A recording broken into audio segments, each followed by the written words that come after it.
lagi dengan Om di episode kali ini. Beda ya suasananya ya. Wah, di pinggir jalan raya.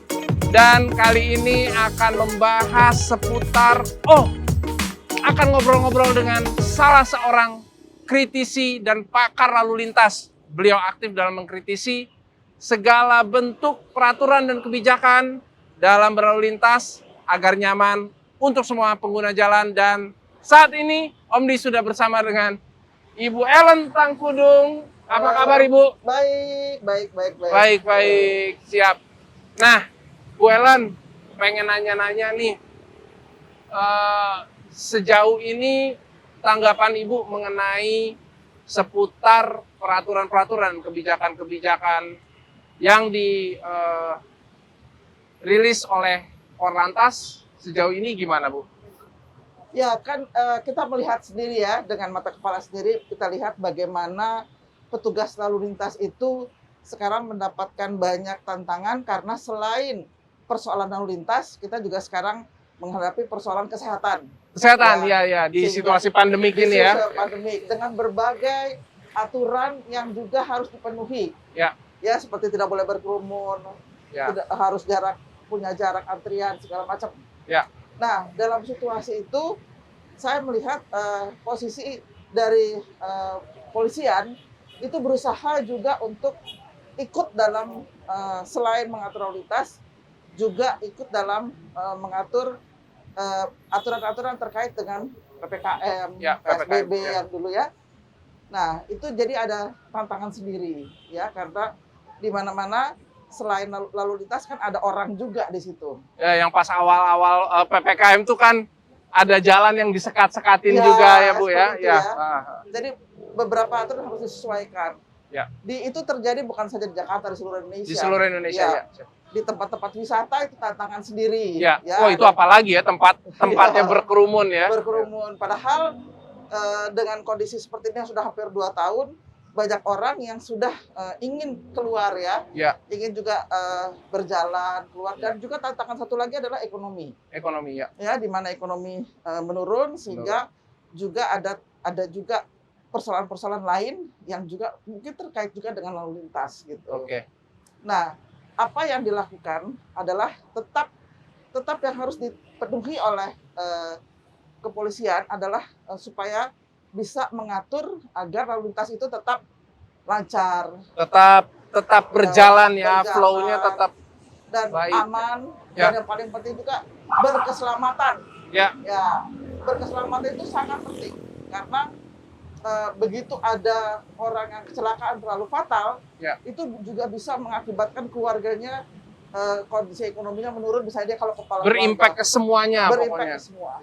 Jadi oleh karena itu memang saat ini kepolisian juga berusaha agar itu tadi mengatur lalu lintas gitu, supaya dan itu harus disosialisasikan terus seperti itu kepada masyarakat agar masyarakat disiplin dalam berlalu lintas. Disiplin, ya. Apa artinya disiplin? Disiplin itu taat kepada aturan rambu, marka, rambu arahan, rambu larangan. Betul. Itu semua harus taat. Tapi ada lagi yang lebih penting.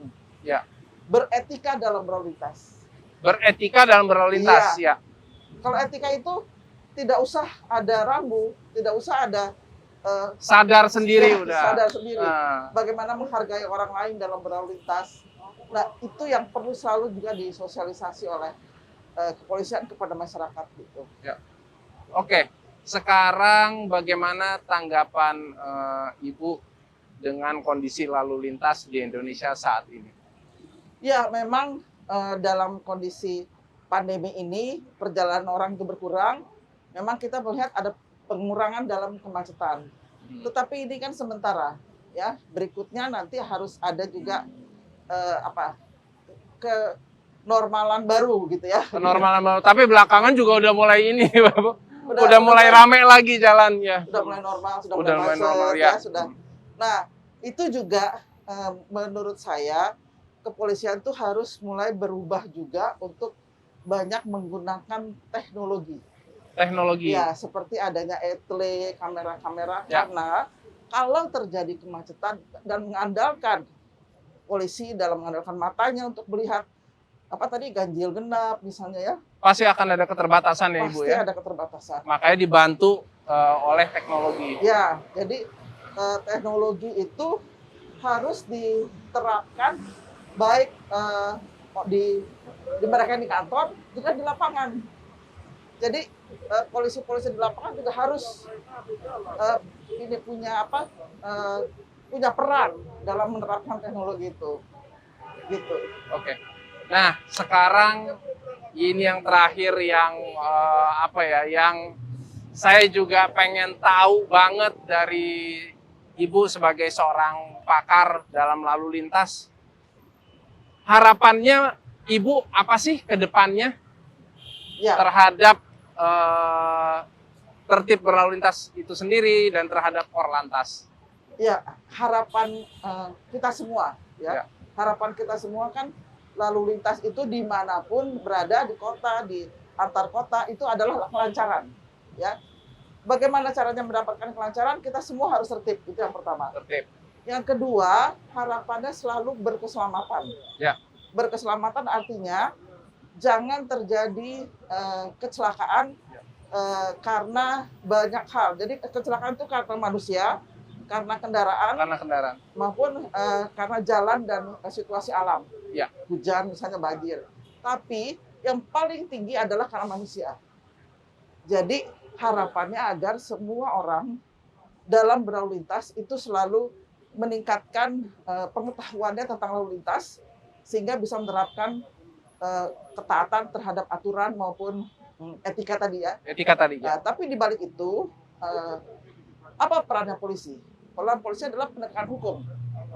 Nah, penegakan hukum itu harapan saya itu banyak dibantu oleh teknologi. Teknologi itu Ya. tadi kembali yang tadi ya Bu ya. Apalagi ke depannya kan teknologi itu makin maju. Makin maju betul. Nanti ada sekarang kan sudah mulai mobil listrik. Ya, mobil. Misalnya mobil listrik itu nggak ada bunyinya. Jadi kan itu juga tantangan sendiri, silent begitu ya. Silent. Nanti ada motor listrik, ya, lewat nggak kedengeran. Nggak gitu. kedengeran ya. Lebih bagus dalam hal environment ya. Environment. Lingkungan hidup bagus. Kemudian tantangan berikutnya, walaupun belum ada, itu ada autonomous vehicle. Mobil yang mungkin tidak tanpa awak. Oke, tanpa awak ya, Bu. Nah, apa yang dilakukan di situ, apa yang terjadi di situ, itu kendaraan-kendaraan itu ada intelligent transportation system. Jadi transportasi pintar. Jadi dia kalau ada apa-apa bisa berhenti sendiri. Jadi transportasinya sekarang mulai pintar.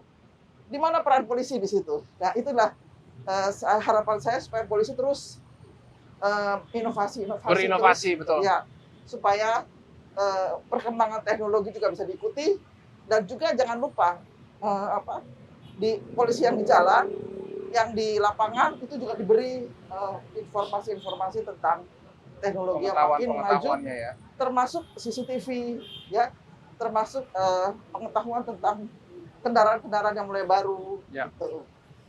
Siap. Nah, itulah tadi penjelasan yang sangat detail dan sangat informatif dari Ibu Ellen Tangkudung. Terima kasih banyak Ibu atas penjelasannya tadi, informasinya juga. Itulah tadi pentingnya untuk menjaga keselamatan dalam berlalu lintas, dimulai dan dibangun dari diri sendiri. Itu yang nomor satu, karena tetap aja polisi lalu lintas juga nggak bisa kerja sendiri. Dibutuhkan kerjasama dan sinergi yang baik antara polisi dan masyarakat yang menggunakan jalan.